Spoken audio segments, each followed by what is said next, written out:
Hi, it's Dr. Nathalie, and the What the Heck podcast will be starting in 5 minutes. Whether you are watching us on Facebook, YouTube, or Periscope, please go tell your friends because they will not want to miss today's show. I will see you in a few minutes.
Dr. Nathalie Beauchamp, and this is What the Hack, the podcast that dives into what the heck is going on in the world of health and well-being, explores how to optimize your mindset and your lifestyle, and shares practical tools so that you can achieve your fullest potential. Join me and a special guest each week as we discuss everything from biohacking to diet personalization to cutting-edge detox methods to setting and staying accountable to your goals. Ready to find out what the heck you can do to stay healthy, sharp, and at the top of your game? Let's get started. Hi there, Dr. Nathalie Beauchamp here. I'm super excited. This is our first episode of the What the Hack podcast. So this podcast is going to be all about interviewing other health practitioners and all kind of different people that have expertise in health, and ask them the question, what the heck? Meaning, what makes them go, what the heck, when it comes to their industry? And also to give you some good hacks on what we can do to hack our health habits, really. So today, my first guest, she was brave enough to say yes to be on our first show, is Janice Holmes. And Janice is the owner of HealthSCAN.ca, which is a company out of Toronto. I myself use Janice services in my clinic, and I thought she could help us discuss and talk about what is digital thermography. So welcome, Janice. Thank you so much, Nathalie. I'm very happy to be here. So let's get started with you telling us a little bit. I know a little bit of your story, but how did you come across digital thermography, and where did it lead you in the past years? Well, I came across thermography about 10 years ago. It was through a friend and a colleague. They had heard of this great technology that just hasn't been brought to the forefront as much as it should be. So I did a little more investigation and found out that I could bring the technology to Canada and be able to provide it to the Toronto area. That's great, because it's often an issue. I know that oftentimes I look at new procedures and new tests, and it's always the challenge in Canada to make sure that we can use it. So tell us, what is digital thermography? And I think it would be kind of a good thing for you to say what it can be used to. If we scan the body, what body parts can benefit from the technology? Well, first of all, thermography is an infrared scan of the body, so it is risk-free, completely safe and non-invasive. And what it's trying to detect for us, Nathalie, is where there are thermal abnormalities or increased temperature within the body caused by an excessive blood flow, an inflammatory response, some sort of activity that's changed, or a marker, a risk marker of some sort. And that information we can use to move forward as we are proactive with our health. We can use it if it's a form of monitoring our health. And it's just a great report of information so that we can be hacking our health. Yeah, and focusing on prevention, right? Because absolutely, there's, the traditional medical world has some really amazing tool to test, but the problem already has occurred. So what we're talking about here is even before many of those tests. So walk us through when people, I know we're hosting a clinic at the office in October, and I know some people have chosen to get the breast done or the full body scan. So walk us through the full body scan and tell us what it can notice.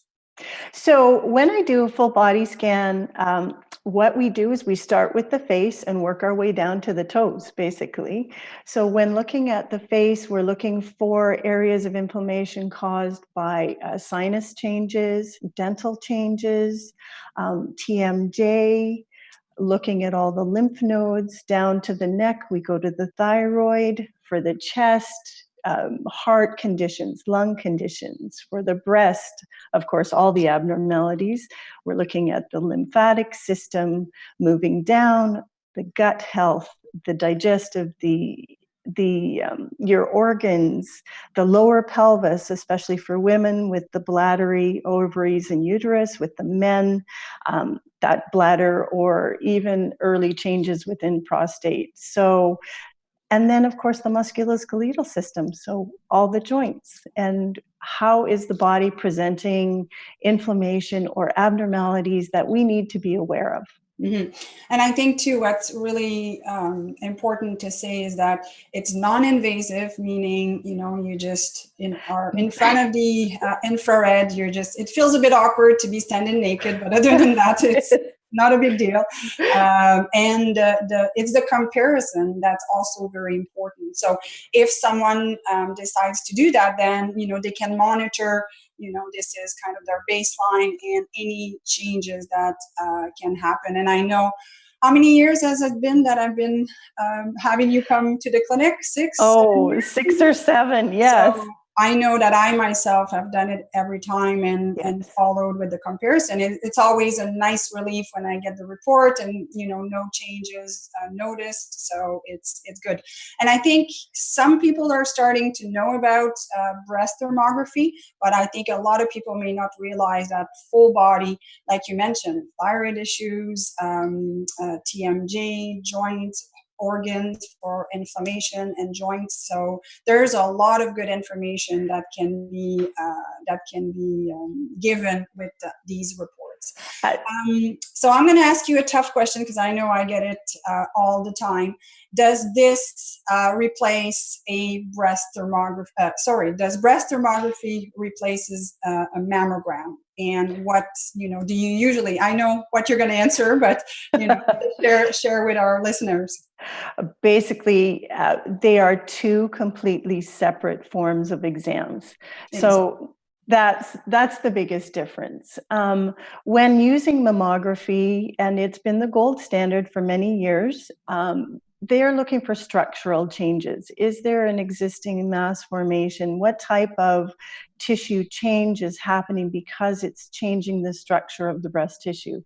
Thermography is looking for vascular change. It's looking for those non-structural changes that can give you a heads up that there is an abnormality within the tissue, and you can monitor it so that it gives you a better idea as to whether this is something that needs immediate attention or is this something that I can address through lifestyle changes. And again, the prevention and the monitoring.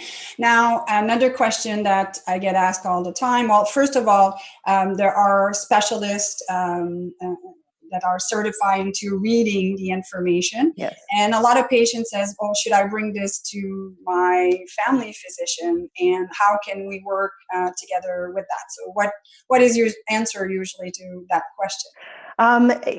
There are more and more healthcare practitioners that are becoming aware of thermography. So I don't ever discourage anybody from taking their report because I want them to see the value of what's in the content and what they can learn from it and use as they move forward with this person's healthcare.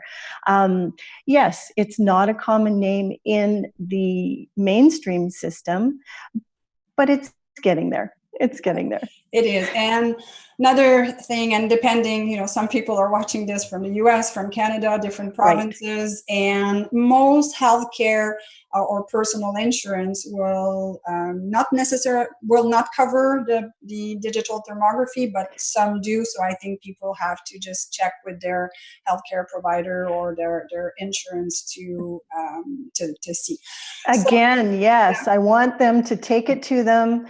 Make that exposure, make people aware that this is something they want to see on their extended benefits. So that's a very good point. If we don't voice that we want this, then it's not going to get there. So very valuable information that it can give us with no major intervention other than you having to disrobe in front of you for that purpose. But you make people feel so comfortable, and people can wear a paper gown if they want, if they're not comfortable. So it's painless and it's a great prevention tool. So I said at the beginning, at the intro of the show, in your industry, Janice, what makes you go, what the heck? Meaning, how do you feel about certain things that, maybe frustrates you a little bit and that you would like to see something different? Well, we touched on it a little bit, Nathalie, and what my biggest frustration would be is, why does our healthcare system not want to see the value in the content of the report you receive to use along with what they know from each one of their own patients to better their health? So why do you think that is? Why do I think that is? They're just not educated. I think the doctors have a lack of education of thermography. And that's the bottom line. It's a newer technology by research standards, but it did come out in the early 80s. So that's a long time. And I think that the doctors need to realize that it is something that their patients are wanting to know about themselves. And if they don't inform themselves, they're not doing them the best service that they can.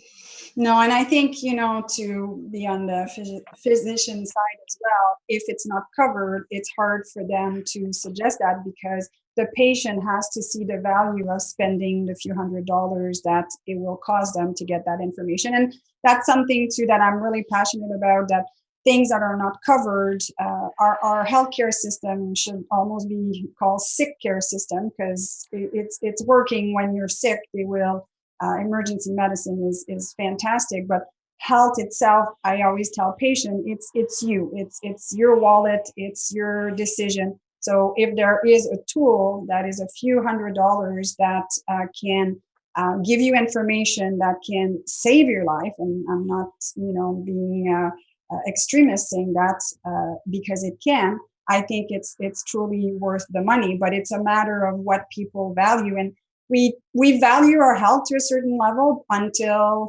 something happens to it. Then unfortunately, it's like I wish, right? I totally agree. And I think you and I have been in the healthcare industry just about the same amount of time. And I think we're seeing a change. We're seeing a change where people are becoming more proactive of their advocates of their own health, which is opening the eyes to the healthcare system little bit by little bit, but it is of value to us. We haven't had to pay for it before, but it's starting to make a paradigm shift here. It's starting to. Yeah, you're right. I'm noticing more young ladies starting to book for the scan, but you're completely right. So let's talk about some hacks. So I'm sure you see a pattern of things that people need to do when they get their result, and there is inflammation in different areas of their body. And I'm sure you can come up with, 3, 4, 5 of them, and that would be good tips for people to start integrating some good hacks.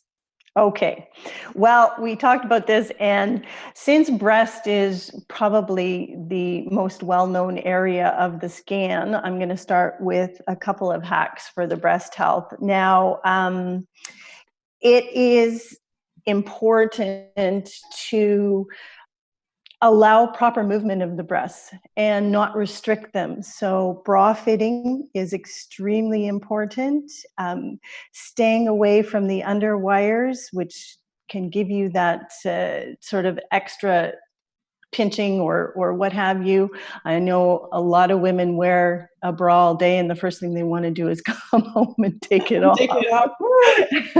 But not to say that you can't have that, one for that special outfit, but look at the underwire section. There's a much bigger section than I agree with you. I actually made that change a few years ago, and I found a store, I won't name the chain, but I went straight to the young lady and said, what do you have that is supportive but doesn't have the underwire? And love it. I think I bought 6 of them and I'm good to go, and it's working quite fine. I just, had to take the time to look for one. It is. You have to ask if you're not familiar where to go. And certainly, well, I think a lot of us are the same, where we find one we like and it fits, we buy 6 of them because that's what we Yeah. want to do. Now, staying on the bra topic, sports bras. Many, many women think that you just have to compress the breasts right up against the chest to get a good sports bra, so that there's nothing moving, and that's not quite the case. You still need a little bit of movement. You need that lymph to flow when you're doing your exercise. And a little small fact: the breasts are supposed to move in a figure-8 motion when doing an action. So from I side to did side, not left know to right. that. I learned something.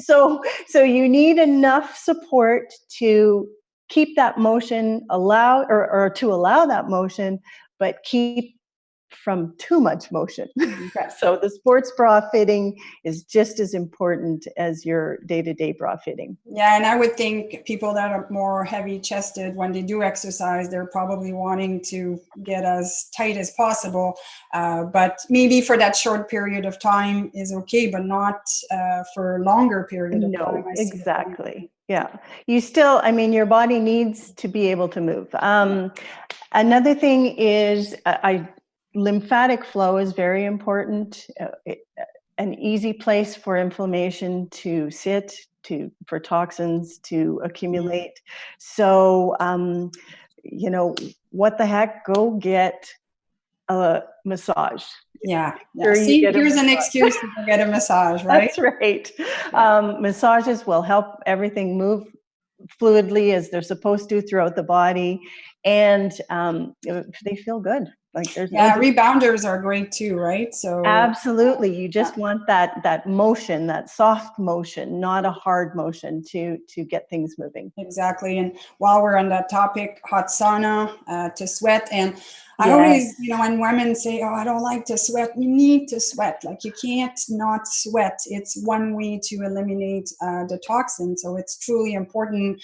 And I'm sure, I'm sure you were going to mention it or not, but the deodorant as well. I always say to Yes. patient, right? It's That was next. such a big week. Oh, I'm stealing your thunder. Sorry. No. Something that I get so like about it. So everything we put on our skin, if we would not eat it, don't put it there. And it's one thing to smell good and not have body odor throughout the day, but what are you putting on your body, especially in that very sensitive area where we shave all the time? So spend the time to find a good deodorant that doesn't have all the toxin. And I don't know about you, but I had to go through 6, 7 different brands to figure out. And now I have 2 that I fluctuate between, and they're working quite fine. Don't get discouraged, because the first one I'm like, oh my good Lord, I felt like I smelled more than if I didn't wear any. So you got to find what's right with your own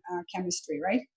And it, just because it says it protects you for 24 hours doesn't mean that that's the one you should be wearing. No. You need to get those ones that let breathing happen and prevent from any absorption. Yeah. So having said that, as you know, before someone comes for a scan, I ask them there's a list of pre-imaging instructions. And one of the things is not to put lotions or deodorants on. Mm-hmm. And that's because there's micro changes happening within the cellular level, at the skin level. So just to touch on that, I wanted to say any lotion, not only deodorants, but lotions too. You have to be careful with how much So let's perfume and give what have you. them a couple more hacks, because we're Okay, I know. out of time. So one of the things we see a lot with thermography is oral changes, inflammation within the oral. So what the heck?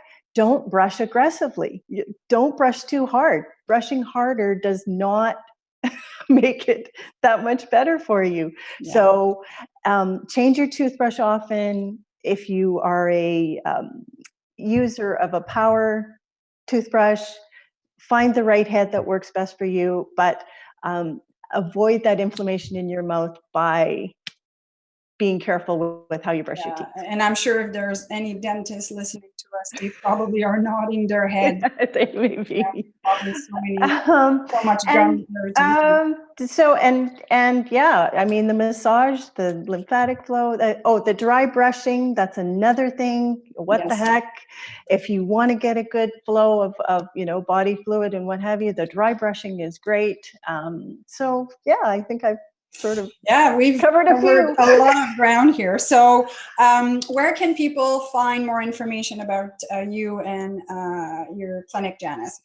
So absolutely on the website, healthscan.ca. You can also follow Twitter, Facebook, and Instagram. And you are mobile, meaning I'm in Ottawa, you're in Toronto, you pack up your stuff and you come down. So, and I think you go, to a great radius. So if people are not local, I'm sure there are other clinics that they can use, and I strongly suggest doing that. So that's right. Visit the website. It'll list some mobile locations. If you don't see one in your area, by all means, just email info@healthscan.ca and I'll tell you where the closest upcoming one is. That's awesome. So before we finish the show, I like to ask my guests if there's, and it doesn't have to be necessarily with health, is there a quote that you really like and what inspires you about that quote? We talked about this, and I've been following this one for a long time. And it's a quote by Leo Roston, and it says, "The purpose in life is to matter, to be productive, to stand for something, and have it make some difference that you lived it all." Wow, I had never heard that quote, and I know, I might have to go online and print this. I love it. Thank you so much for sharing. And I think I might do a collage of all the quotes that my guests. That's a great idea. That would be a great idea. So thank you so much, Janice, for your time. I know you're really passionate about what you do. It shows, and you're doing it for the right reason. So this concludes our show. But before I let you go, I want to do a quick plug here for my book. And look how much I'm blending in my background here, right? It's called Hack Your Health Habits, and it's now for pre-sale on Amazon. But if you would like the first chapter, the first 4 chapters, which is the first section, you can text the word hack to 716-203-1356. I'll repeat, 716-203-1356, and you will instantly, I can't say that word properly, get access to the first section of the book, and it'll give you a good idea of what's in there. So next week on the show, I'm going to have another good friend of mine, Linda Hull-Robert, and Linda is a holistic nutritionist who also has MS, and she's been on a journey to heal herself and is doing fantastic. And she's going to talk to us about inflammation, which is a big thing that, relates to everything that we've been talking about as well today. So I look forward to seeing you on the next show. It will be September the 7th, Friday at 11 a.m. And in the meantime, keep on hacking your health. I'm Dr. Nathalie Beauchamp, and this is What the Heck, the podcast that dives into what the heck is going on in the world of health and well-being, explores how to optimize your mindset and your lifestyle, and shares practical tools so that you can achieve your fullest potential. Join me and a special guest each week as we discuss everything from biohacking to diet personalization to cutting-edge detox methods to setting and staying accountable to your goals. Ready to find out what the heck you can do to stay healthy, sharp, and at the top of your game? Let's get started. This has been a Wellness on the Go production.